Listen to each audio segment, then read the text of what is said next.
A mountaineer is camped out in India's Karakoram Mountains in the year 1928. He decides to take a closer look when a strange glowing object suddenly appears outside of his camp, only to find that it is a massive light ball covered in a thin layer of ice. The man takes a moment to be in awe of it, then tries to strike it with his pickaxe, which causes him to fall and faint as the sphere glows brighter. A short while later, he awakens to find the sphere gone and a strange-looking scar on his body. Years go by, and this year is 2008. Professor of astrobiology Helen works at Princeton University before returning to her house with her stepson Jacob. Helen still has a strong bond with the boy despite the boy's distance since his father's passing. Helen receives a call out of the blue from an unidentified person warning her that a car is headed her way. A FBI agent knocks on the door to inform Helen that she must leave right away as the police surround the home at that point. Helen doesn't want to leave Jacob alone because he won't give any explanations, but luckily the neighbor arrives to investigate, so Helen can leave Jacob with her. Helen is then driven away in a car, but the FBI agents are still unwilling to respond to her inquiries. When they finally reach an airfield, Helen boards a helicopter with a group of scientists from various disciplines, including a nuclear physicist and a civil engineer. All of these scientists, like Helen, were forcibly removed from their homes without cause. The military requests that everyone leave their cell phones at the entrance when the group arrives at the Linwood Military Academy in New Jersey a short while later.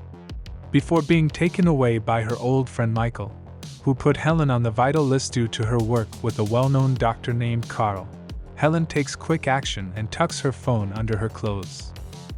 The scientists are then gathered by Michael in a room for a presentation on the current state of affairs. They discovered that an unknown space object is traveling toward Earth in an unusual manner, and their initial calculations indicate that the object will inevitably collide with the planet. Because of its incredible speed and inability to be shot down, the government has made the decision to create an emergency response team to handle the fallout from this catastrophe. Before the cosmic object crashes on Manhattan and kills about 8 million residents, the team has just a little more than an hour. After the meeting, Helen locks herself in the restroom and makes a call to Jacob, telling him to hide in the cellar without giving him any additional information. One of the soldiers overhears her conversation, but rather than having her arrested, she asks to borrow the phone so she can call her family as well. After that, the scientists arrive at the impact site and quickly become concerned because they are unable to identify the object and the rocket launch system is obstructed. They clutch each other in terror as they count down the remaining seconds, but shockingly, nothing happens. When it lands in the middle of Central Park, people start to flee in terror as they see a bright ball of light slowly approaching Earth through the window. The scientists feel something in the air around them, perhaps electromagnetic waves, so they quickly don protective suits and cautiously approach the glowing sphere. A light starts to glow brightly on the sphere as an alien creature emerges to meet them just as the military and police quickly arrive with weapons and surround the area. The alien extends his hand to Helen as she approaches slowly, but when she reaches back, a shot is fired, and the alien falls into Helen's arms while clearly bleeding. A massive creature suddenly materializes out of the light and uses its abilities to shut down the electricity in the area and disable all of the machinery. It also emits a terrifying ultrasonic sound that shocks everyone's ears. Then, as the creature reaches out to touch the injured alien stops it with a simple gesture, and the robot instantly shuts down, restoring normal operation to the machinery. The injured alien is then transported to a military lab, but because the doctors don't know how to treat an unidentified creature, they waste so much time that the alien's condition worsens. They do as Helen advises and at the very least have the bullet removed by a surgeon. The surgeon easily makes an incision and removes the bullet, but he is shocked to see how human-like the alien inside is. The alien's gray skin-like tissue is also beginning to crack and separate from its body, which prompts him to remove the entire layer. The remaining creature looks remarkably human, shocking everyone. The alien is then placed in a unique protective capsule where his health is kept track of. When Helen realizes he's dreaming, the alien wakes up and starts to freak out when he sees the capsule. The alien calms down when Helen talks to him and assures him that there is no danger, and it then becomes clear that the alien resembles the mountaineer from 1928 exactly. He only repeats Helen's words for the time being and doesn't respond to inquiries. Humanity is currently experiencing chaos and panic. The stock exchanges are closing, and residents of New York are getting ready to leave immediately. Additionally, individuals are leaving urban areas on their own all over the world due to fears of an alien invasion. In an emergency meeting, Secretary of Defense Regina learns that the aliens have managed to hack into one of the spy satellites and now have access to all the classified information about the country's defenses while the president and vice president are hiding in a shelter.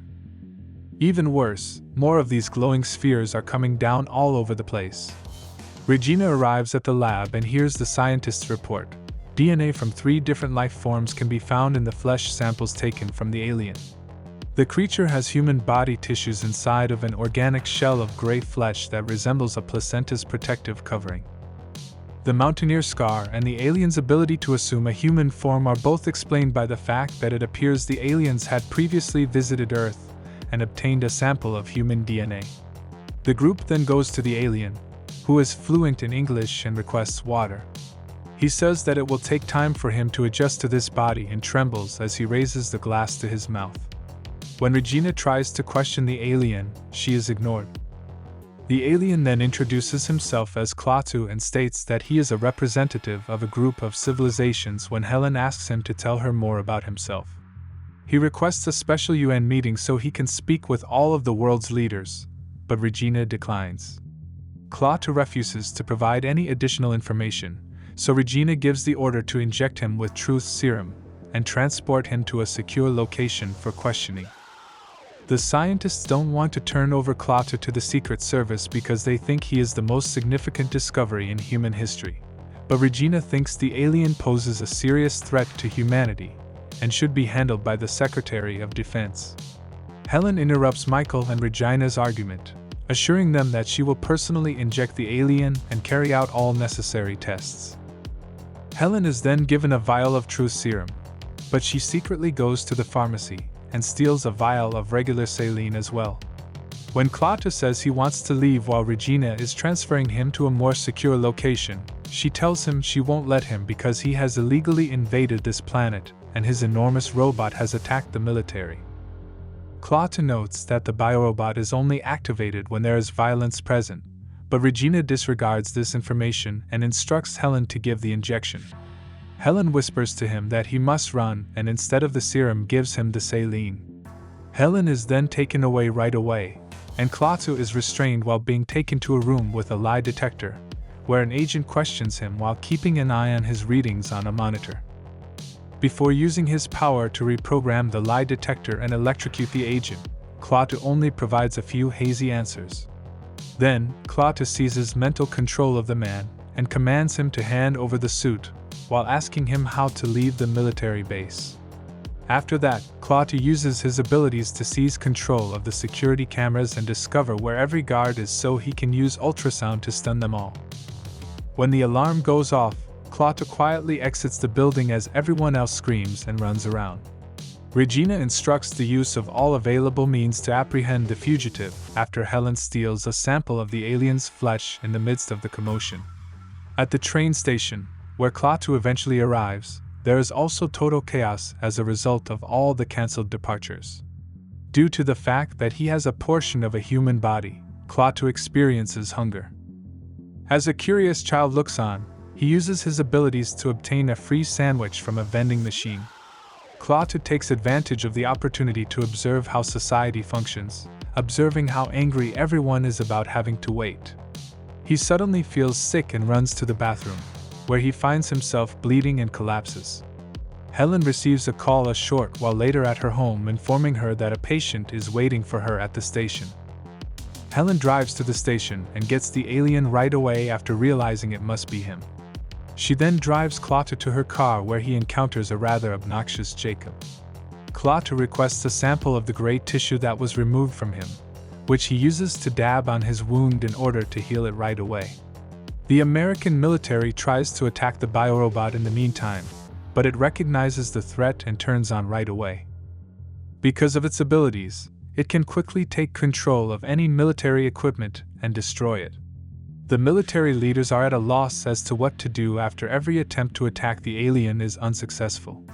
When she returns to Helen, she takes the path that Klaatu has instructed her to take. Jacob expresses his hatred for aliens, saying they should be destroyed and that his father would have fought them if he had been alive, as he observes all the cars attempting to leave the city. When the group finally reaches their destination, Klaatu asks Helen about Jacob's family while Jacob uses the restroom. It turned out that the boy's mother died during childbirth and that his father was a military engineer.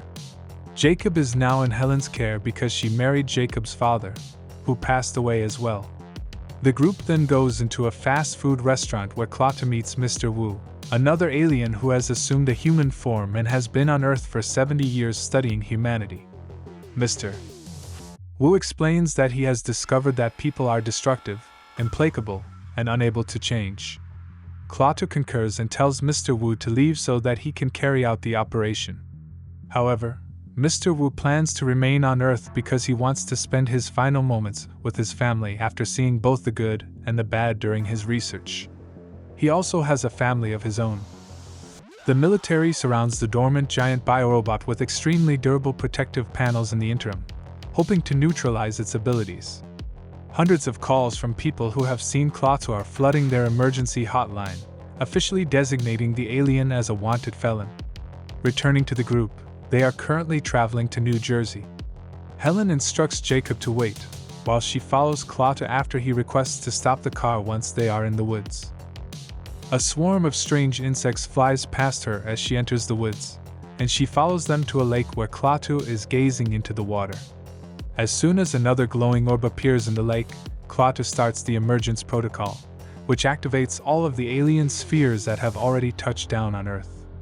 Jacob notices a problem as Helen gets back into the car while still looking shocked. He is afraid that Helen will wed Klaatu and that he will succeed his father. However, when Helen denies it, he doesn't hear her and flees into the woods. Helen continues after him when they both notice an abrupt bright beam of light among the trees. The glowing sphere is the one that is currently leaving the planet with all the others. The sphere that Klaatu entered is the only one still present on Earth. Speaking of Klaatu, he tells Helen to take him back to the city when he emerges from the forest, but Helen declines to assist him until she has an explanation. Since there aren't many planets in the universe where complex biological organisms can exist, Klaatu informs the woman that humanity is destroying the Earth. He claims that if all human encroachment is eradicated, the planet will be able to regenerate. Helen is horrified and tries to persuade Klaatu that since people have the capacity to change, they ought to be given another chance. However, Klaatu doesn't buy it because they have been observing humanity for years and no change has occurred. Now the situation has reached a critical point. In addition, the process has already started and cannot be changed. A police officer drives by at that precise moment and pulls over as soon as he spots the wanted man. Jacob begs Klaatu not to harm the cop after he pulls a gun and orders them to submit. But Klaatu assures the policeman that his suffering will be brief, and with a wave of his hand, he pushes Helen's car right at him, crushing him. Jacob panics, but Klaatu quickly connects his powers to the vehicle and uses the energy of the car as a defibrillator to revive the officer. According to Klaatu, he just wanted to remove a temporary impediment. He had no malicious intentions toward the man. Helen suggests taking Klaatu to a man who will persuade him to change his mind because she still believes that he has the power to stop everything if he so chooses. The various spheres that left Earth are currently being studied by the Secret Services. They learn from video footage that a variety of Earth creatures are being carried into space by the glowing orbs. Regina understands that the spheres are arcs similar to Noah's, indicating that a flood is imminent. As the military encloses the biorobot in a subterranean silo, riots and looting spread throughout the world. When Helen brings Klaatu to see Carl, a Nobel Prize-winning scientist she has collaborated with, we return to Helen. When Carl sees Klaatu correcting a formula he discovered on a board, the two work together to finish the problem. Carl can infer Klaatu is the sought-after alien thanks to this. Jacob is watching television in a different room when he notices the hotline number to call if anyone has seen Klaatu. Carl wonders in the living room how Klaatu's civilization was able to endure.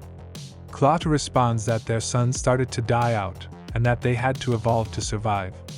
Carl argues that this was an instance of change occurring when a species was in danger of going extinct, and that since humans are currently in that situation, they ought to be given some more time. Klaatu has a lot to consider about this, but their conversation is abruptly cut short by the appearance of Air Force helicopters. In a hurry, Klaatu, Helen, and Jacob leave Carl's house. As they are leaving, Carl instructs Helene to persuade the alien not through argument, but rather through deed. The group tries to hide in the woods from the military, but Jacob emerges into a clearing and starts yelling and waving his arms to draw the attention of the helicopters. He then admits to Helen that he called them because his father would have done so before confessing to Helen that he did so. Helen, who is distraught, tries to tell the boy that his father is no longer with them, but this only makes him cry. Helen is abruptly captured by one of the helicopters, who then takes off flying. When the other two helicopters spot Klaatu, they prepare to start firing, but Klaatu uses his abilities to knock the helicopter's pilots unconscious and cause them to collide with one another. Jacob, who is terrified, tries to flee into the woods, but Klaatu quickly catches up with him and prevents him from falling into the river. The youngster is then persuaded to follow Klaatu. Helen approaches Regina a short while later and begs her to let her go, explaining that only she can stop Klaatu because she listens to her. However, Regina refuses. At the military base, the enormous biorobot is the subject of experiments by the Special Forces. They attempt to cut through its armor, but the diamond drill breaks. In the cracks of the broken drill, strange insects are growing at an uncontrollable rate and devouring the drill as the technician grabs another one. The enormous robot abruptly starts to break up into minuscule particles, which turn out to be nanorobots that immediately start consuming everything around them. Some of the men want to flee as the windows start to crack, but the base has been sealed, so they are left with no choice but to wait. As the base is soon completely destroyed, everyone is reduced to dust. The military updates Regina on the situation and explains that the nanorobots are invincible. The alien bugs have multiplied as a result of the missiles fired at them, and now that they have escaped, they have formed a massive cloud that travels in all directions while obliterating everything in its path. When the bugs get there, even a large stadium is reduced to dust in a matter of seconds. After finally realizing there is nothing more they can do, Regina releases Helen and tells Michael to accompany her so she can speak with Klaatu. Klaatu takes Jacob to a cabin in the woods where he is given permission to call Helen's cell phone. As Jacob and Klaatu begin to leave after deciding on a secure location to meet, Jacob acknowledges that he no longer desires Klaatu's execution. This causes Klaatu to reevaluate his notions of what humanity is like. As soon as they reach the cemetery where Jacob's father is interred, he cries out to Klaatu to use his ability to bring the dead back to life, just as he did with the patrolman earlier. However, Klaatu's abilities are limited, and a decaying body is beyond his control. Jacob orders Klaatu to leave in a rage, but Helen appears and rushes over to the boy to give him a bear hug while comforting him. After Helen and Jacob both apologize to one another for their recent behavior and agree to behave properly going forward, Jacob is able to accept the death of his father. Klaatu is persuaded that humanity has a redeeming quality and that people deserve another chance after witnessing such a touching moment.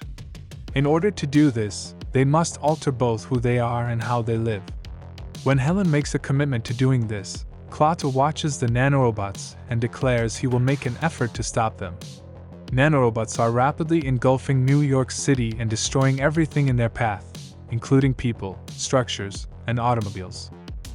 Regina explains to the American president that they are attempting to resolve this through amicable negotiations. However, the president, who is in a desperate situation, instructs her to resume hostilities. Michael, Klaatu, Helen, and Jacob hastily return to New York, where the last sphere is. Despite the military blockading the roads and the empty streets, Klaatu orders Michael to proceed through them. The soldiers initially start pursuing them, but soon they are told to hold back. The group arrives at Central Park shortly after and is shocked to discover that all the scientists and members of the military have vanished. The car flips and crashes as a massive fire starts to engulf the park at that precise moment, when the Air Force starts bombing the area as the president requested. Sadly, Michael passes away, but everyone else is fine. When the nanorobots reach the location and start damaging the car, Clota pulls Jacob and Helen out with the intention of getting to the sphere. However, the bug cloud has already engulfed the world and is blocking the sky, so the trio must flee to a bridge to take cover. Helen's nose starts bleeding as well, just as Jacob's nose starts bleeding out of nowhere. Helen begs Clota for assistance as he explains that they are slowly consuming themselves from within and are therefore dying. The alien grabs their hands and summons the bugs with the help of his abilities, absorbing them into his own body in the process. While Jacob is still unconscious, Clota affirms Carl's assertion that people can change when they are close to an abyss. Clota steps outside and slowly pushes his way through the nanorobot cloud until he reaches the sphere after saying goodbye to the family. When he touches the glowing orb, all of the nanobots are destroyed in addition to his body disintegrating. The price humanity must pay for what they have done to Earth is falling dead bugs, which causes all technology to stop working and throws cities into darkness. Jacob suggests that Clota's essence is still inside the glowing sphere as Helen, and he steps outside to watch it leave their planet.